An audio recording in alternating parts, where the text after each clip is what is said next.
Good morning, everyone. Before we get started today, I wanted to ask you to support one of our affiliate partners, CHOQ, C-H-O-Q. This company uses the finest organic, non-GMO ingredients in their products. Our featured product today is CHOQ Lit Powder. I use it every morning in my coffee, making it the most nutritious coffee mocha on the planet. It's delicious. Absolutely delicious. To find out more, click the link below. They have sales all the time, so hurry and get yours today. Thank you. And now back to our regularly scheduled programming.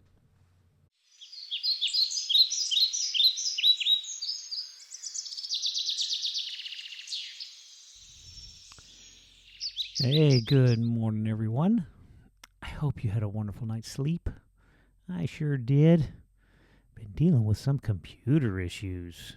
I don't know what's up with that. Somebody's hacking into my computer, keeping me from giving messages to you guys. What's up with that? So I had to reinstall everything. Had to start all over. So now my computer's not familiar to me anymore. Now I got to learn a whole new thing. You know how much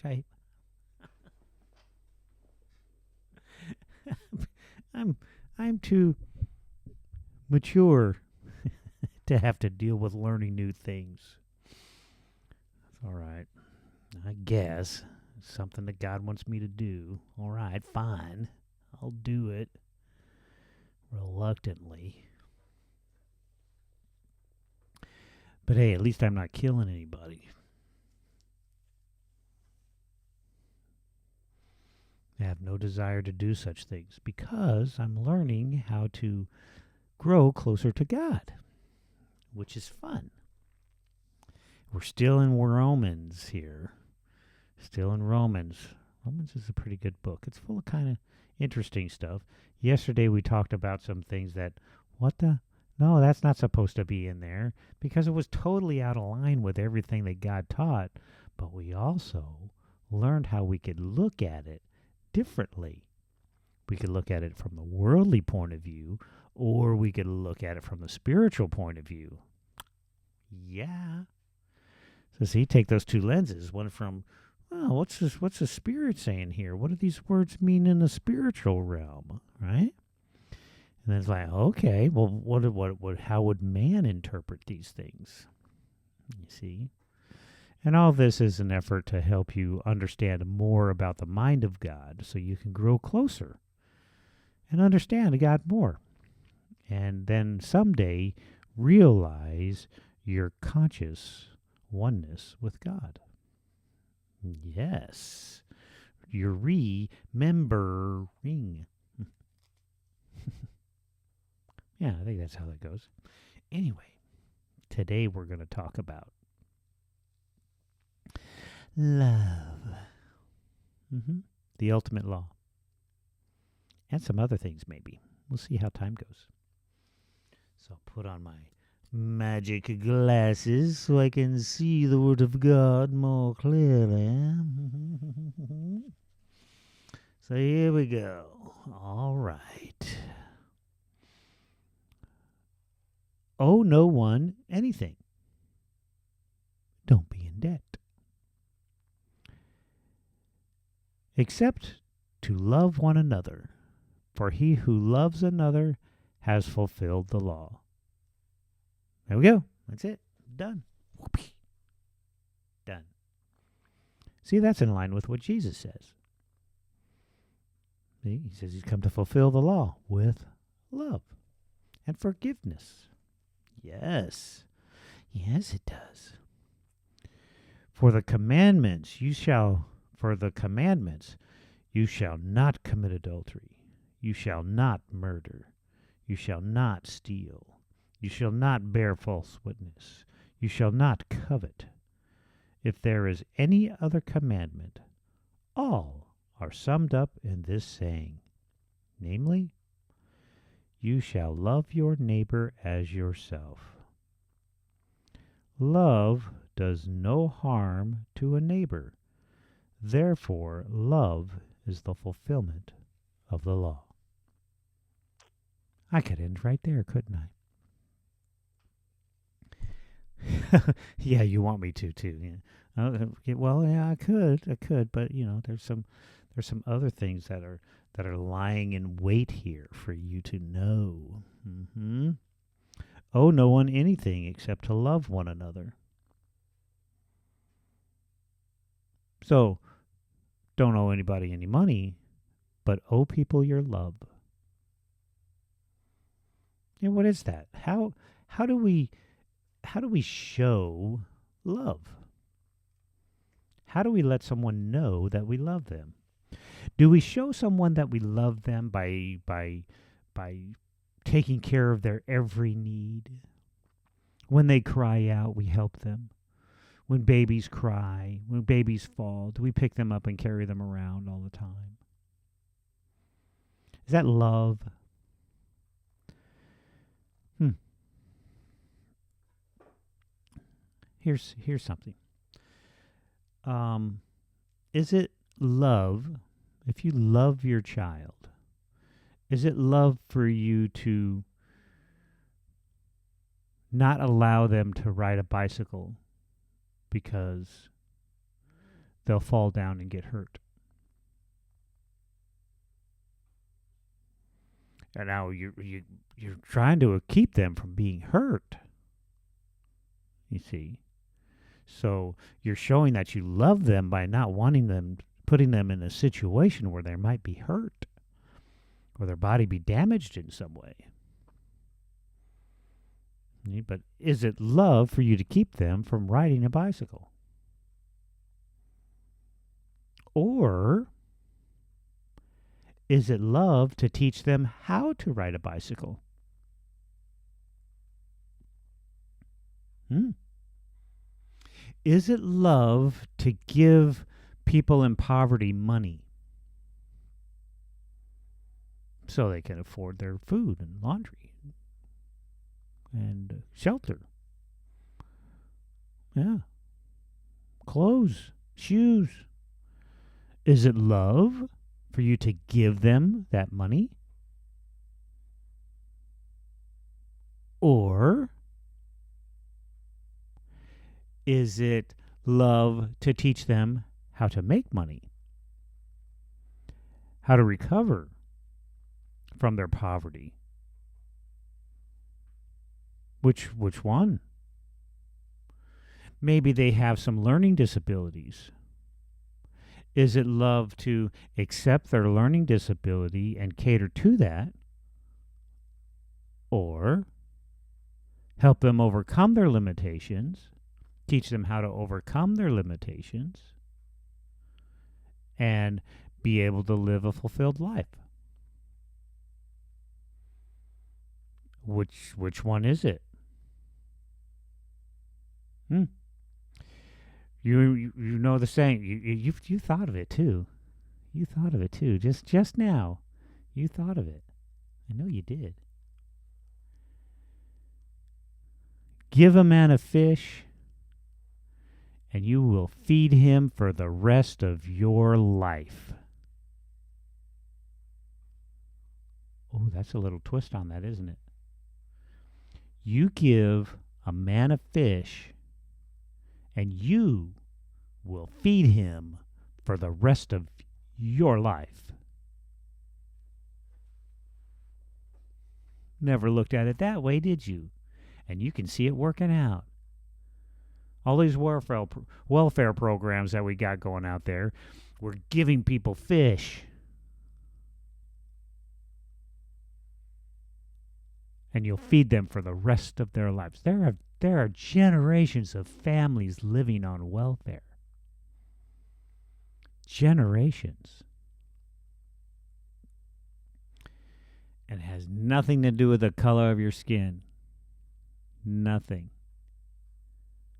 There's poverty all over the planet. Doesn't matter. Don't bring that crap in here. It's not that.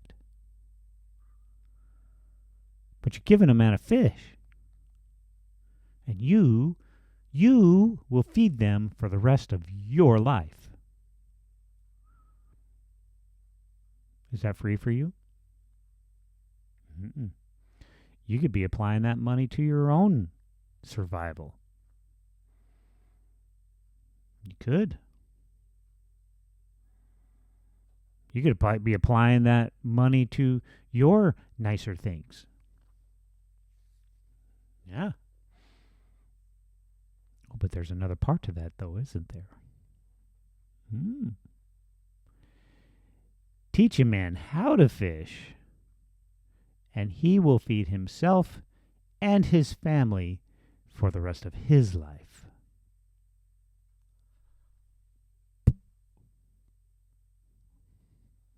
Never heard it put that way either, have you?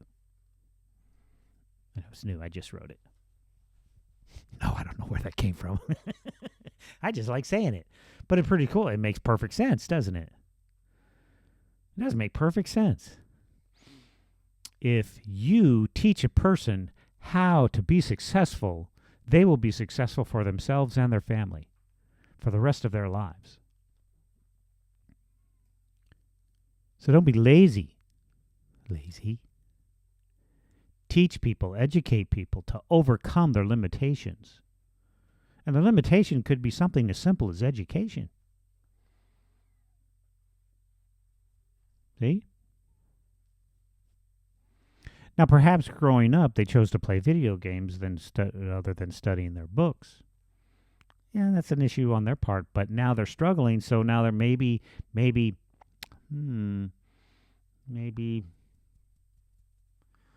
desire is driving their innovation. Desire to get out of the streets. So maybe I should learn how to do something so that I can get myself out of the streets. Make some of my own money. Become my own person. Maybe. But now they don't know how. Because they didn't learn it when they were young. So now, if the government would put together programs to pull these people off the street and educate them on how they can overcome their limitations, wouldn't that be a more effective use of our money? Wouldn't that be a more effective use of the services? Instead of just giving them money? No. Give a man a fish and you will feed him for the rest of your life. Teach a man how to fish, and he will feed himself and his family for the rest of his life. Yeah, that's how it should be. So those of you that are wanting to help others, you see the person out on the street begging for money. Are you helping them by giving them money and food? Or would it be better for you to say, hey, come here. Come here. What's your problem here? How did you get here? What's your story? How can we overcome this so that you can get a job and be successful?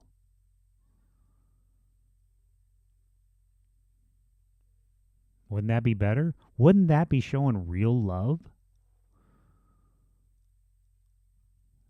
See? If you're just handing them money, you don't care. You don't care about that person just because you're giving them money.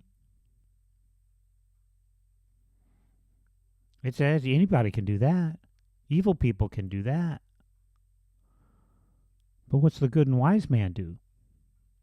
Takes that person and teaches them how to be successful. Yeah. I challenge you to do that. That's my challenge for you today. Instead of giving someone money, give them a conversation and perhaps offer them some advice and some solutions. Or you could even go out and create an organization that will provide those solutions. Hey, come in. Or go to the homeless shelters and say, okay, hey, come over here. I'm going to teach you something. I'm going to teach you how to come out of here and be over there and have your own house. Have your own home. Have your own apartment. Raise your own family. Yep. Of course, some people will reject you. That's fine.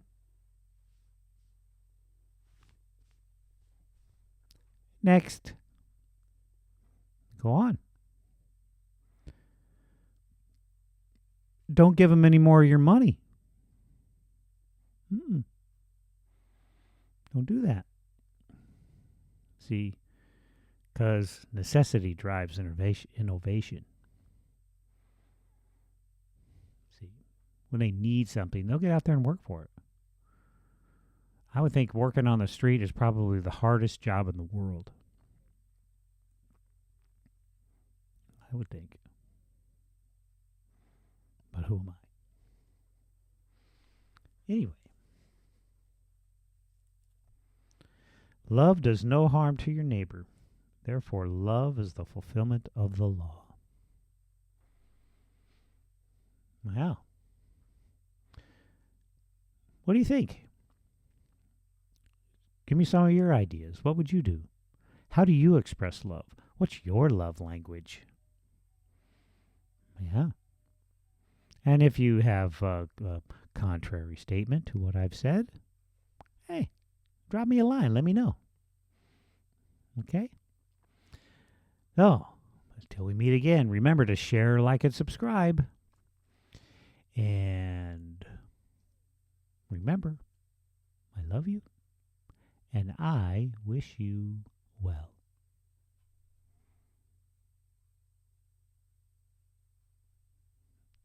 Hey, before you go, I wanted to remind you to click the link below to try chocolate powder. It's full of vital nutrients that'll help jumpstart your day. They have sales all the time, so hurry and get yours today.